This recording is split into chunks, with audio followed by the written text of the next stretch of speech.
10. As requests for emergency assistance poured in after Hurricane Katrina, one applicant listed this as his address, the Greenwood Cemetery in New Orleans. FEMA promptly issued a check for $2,358 for rental assistance. That's just one of thousands of examples of alleged fraud and abuse described in a new report by the investigative arm of Congress. Cost to taxpayers about $1 billion. The examples are so egregious that what they tell us is that FEMA didn't perform even basic checks to safeguard taxpayers' money. Well, today the outrage spread to Congress where House members accuse FEMA of a cover-up. 2 years after Katrina, 76,000 FEMA trailers are still being used to house families who lost their homes. Many of the trailers have high levels of formaldehyde, which can result in dangerous respiratory problems. 3 of my children began having severe nosebleeds several times a week. It got so bad that this past Tuesday I actually had to go to the emergency room. Several deaths may well be linked to toxic levels of formaldehyde gas. It is a sick organization. And it has totally lost the confidence of the people of America. Overnight, FEMA decided to stop issuing debit cards at Houston shelters, but almost no one there hoping for a card had any idea. Pile everybody up in the van and come up here and we can't even get what they said we was going to get. Even Houston's relief coordinators told FEMA a heads up would have been helpful. We just made sure everyone understood that every time they change their mind in Washington, D.C., it affects people here that are trying to deal with tens of thousands of people. We're talking about damage from Hurricane Rita last year, 2 devastated schools and kids and parents waiting for help. A few months ago, the folks at FEMA told the schools, one in Iberia Parish and one in Vermilion Parish in Louisiana, that they would get millions to relocate to higher ground. FEMA even helped them draw up the plans. And then FEMA took it back. Endless delays, he says, caused by FEMA, which just last week delayed money for rebuilding yet again. They're more worried about their own positions in FEMA, their own salaries, than the recovery process down here. There is a new hitch to report about those infamous FEMA trailers. After spending nearly $3 billion taxpayer dollars to buy them, it turned out many went unused, and now FEMA is unloading them at bargain basement prices while other people need them. After a lengthy investigation, the congressional architects of the Department of Homeland Security concluded today that FEMA, the agency that is supposed to respond to hurricanes and national disasters, should be taken out of the mammoth Homeland Security bureaucracy, disbanded, then put back together in a better way and placed under direct control of the president during emergencies. A Senate report on the government's response to Hurricane Katrina says FEMA is so far beyond repair that the agency should be scrapped. It said that agency failed, in its view, to anticipate and then respond to Katrina. FEMA is discredited, demoralized, and dysfunctional. FEMA is discredited, demoralized, and dysfunctional.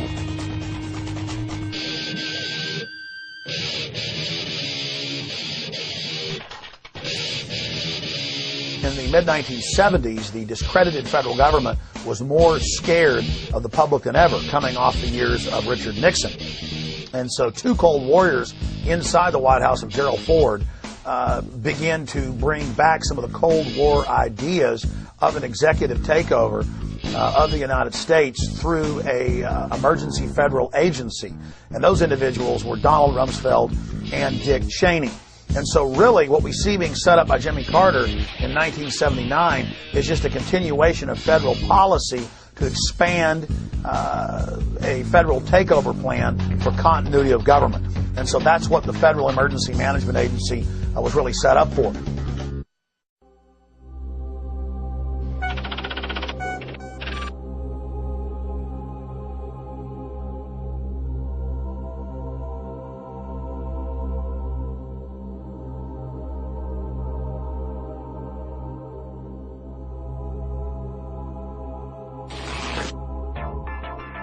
Colonel North, in your work at the NSC, were you not assigned at one time to work on plans for the continuity of government in the event of a major disaster?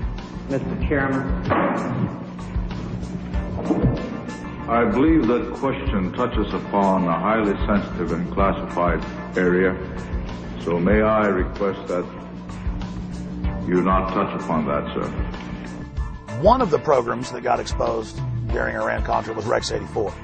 And Congressman Jack Brooks, in those hearings, brought up the fact that in reality, FEMA was a cover for a huge continuity of government program in case the American people ever rebelled, and that was the architecture or the blueprint for the illegitimate shadow government to fully take over the functions of the entire federal government, suspend the Constitution, suspend the Bill of Rights, and arrest whoever they wanted to.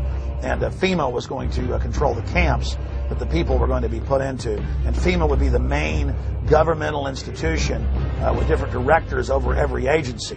And now when you watch FEMA on television, it's always a colonel or a general or an admiral in uniform who's over the different departments.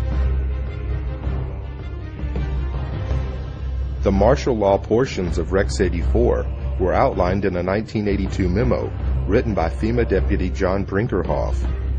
Martial law was to be declared in the event of a national crisis, yet the plan did not define the term national crisis. The plan allowed FEMA to take control of both federal and state governments, appointing military commanders to replace duly elected officials. The plan also called for the rounding up of at least 21 million American Negroes for delivery to numerous military bases converted into prison centers, also known as FEMA relocation camps. Why? Because at that time, African Americans were classified as one of the largest threats to the continuity of the federal government. Who does the federal government consider the biggest threat these days? The convergence of globalization and technology has created a new brand of terrorism. There were persons who, for whatever reason, came to view their home country as the enemy. The kind of right-wing, religious-based domestic terrorism. Disturbing news tonight about homegrown terror. Part of this is big change in the White House, a new cultural experience, and some of the crazies are coming out of their closet.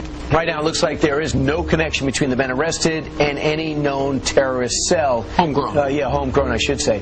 Folks, we've got a very serious situation here. I'm holding what is called the right-wing extremism, current economic and political climate, fueling resurgence and radicalization and recruitment. And in it, we talked about the fact that they define pro-lifers as domestic terrorists. They put this in a Department of Homeland Security document, this official assessment, now saying pro-lifers, people that believe in end-time prophecies, people that are opposed to the administration's position on immigration, those of us that are standing up for the sanctity of life and for the sanctity of marriage, all of those are now potential, and this is what they're saying, domestic terrorists. It's a terrorist next door that could be our bigger threat. They call people who believe in the sanctity of life, who believe in owning firearms, who believe in serving their country in the military and coming back, who are very concerned about the policies that this nation is embarking on, spending too much money, taxing too much. It's all listed right here. These are the domestic right-wing extremists. 1 million names under the watchful eye of the United States. America's so-called terrorist watch list has hit the record number according to one of the country's most prominent civil liberties groups. That's a lot of people to keep track of. They're adding new people all the time. It's a secret list that you don't know really quite how one gets on and you don't know how you get off. They're coming out and profiling huge groups of people. You know, if you voted for a certain political candidate, you should be considered a potential threat. And you couple that with things like the Patriot Act, where if you are a threat in their eyes, you can be held without access to judge, jury, and without access to a lawyer or even to your family. That's very concerning because we've watched our country go through and do this to brown people, you know, overseas. They're rounding up enemy combatants and they're putting them in camps and they are torturing them. That is a fact. We know that. In May 2007, President Bush signed the National Security Presidential Directive 51. The unclassified portion of NSPD 51 states that in the event of catastrophic emergency, a cooperative effort among the executive, legislative, and judicial branches of the federal government, coordinated by the President, will replace normal governmental procedure. Most Americans would agree that it would be prudent to have a plan to provide for the continuity of government. They have such a plan. They introduced a little sketchy public version that's clearly inadequate and doesn't really tell us what they have in mind. But they said, don't worry, there's a detailed classified version. But now they've denied the entire Homeland Security Committee of the United States House of Representatives access to their so-called detailed plan to provide for continuity of government. They say, trust us. Trust us